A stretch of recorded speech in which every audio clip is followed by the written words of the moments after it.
Hari ni aku nak cakap pasal pengalaman aku belajar kereta. Okey, mungkin kedengaran biasa, tapi aku cerita juga sebab boleh. Aku belajar kereta auto. Jadi ujian yang aku kena ambil dekat litar ialah laluan S dan Z, rem, bukit, parking sisi dan parking perpenjuru. Untuk yang ambil manual, korang tak payah ujian rem.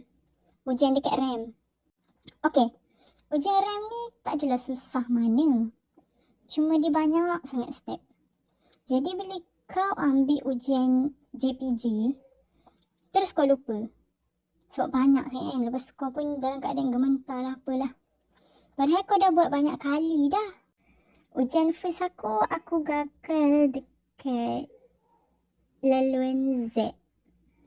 Sebab masa tu terlebih confident. Ya, betul. Aku tak tahu nak cakap macam mana sahabat. Nak selak kertas. Nita is so complicated, you know. Ada masa mula-mula ujian aku gagal. Oh, sabar. Aku gagal kat Z, aku dah cakap kan tadi. Biasalah kan gagal. Jangan gelak aku. Aku ingat aku boleh lulus sekali ujian tau. Sebab kawan-kawan aku ramai weh yang lulus. Tapi ada juga yang gagal kat rem. Ada juga gagal kat S. Ada dekat Z. Tak apalah, yang penting sekarang kita orang dah berlesen. Okey, itu je untuk kali ni. Tapi aku rasa macam pendek sangat video kali ni. Nanti aku akan buat sambungan. Kalau rajin.